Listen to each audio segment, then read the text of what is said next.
अनि हाम्रा पुराना नेतालाई सबैलाई आरोप लगाएका होइन समय यिनले नै त्यो मिलाउनु भएको छैन अहिले। होइन मैले त आरोप लगाएकै छैन त हाम्रा नेतालाई त यिनले देशैलाई आरोप लगाएर आएका होइन नि चोरहरू डाकाहरू देश चलाएर भन्नु त ल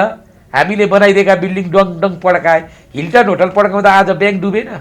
त्यो क्षतिपूर्ति कसले बालन तेलीले दिनु परेन अब सिंहदरबार बनाउनु परेन सर्वोच्च बनाउनु परेन जिल्ला अदालत खोइ बनाएको उच्च अदालत खोइ बनाएका पुलिस तिरपाल टाँगेर बसेका छन् हिजो त्यही पुलिसलाई मारो ती पुलिसहरू बिचारा कसरी मारे लखेटी लखेटी हतियार खोसिए वर्दी खोसिए आज तिनै पुलिसलाई बडीगार्ड बनाएर हिँडाउँदैछ छवटा अध्यादेश त राम्रै छ त राम्रो काम गर्छ जनताको लागि। सुन्नु न के छ अध्यादेश न्यायाधीश आफ्नो बनाउने भूमि सम्बन्धी सुन्नु न न्यायाधीश उसको म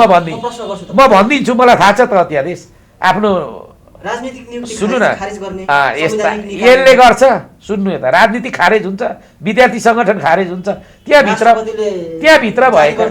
सुन त्यहाँभित्र भएका केही कुराहरू चाहिँ त्यो फाइनेन्सको त साइन गर्नै पर्छ नि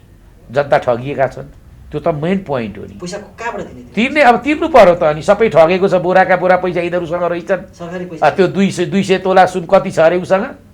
त्यो बेचिदिनु पर्यो तिर्नु पर्यो घर बेच्नु पर्यो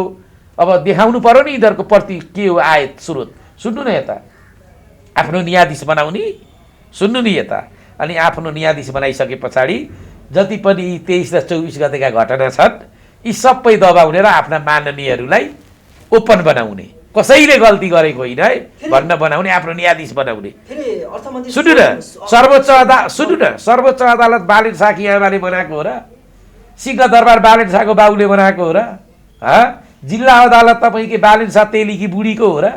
उसले जे भन्यो त्यही हुन्छ विद्यार्थी सङ्गठन बालेन शाह तेलीको हो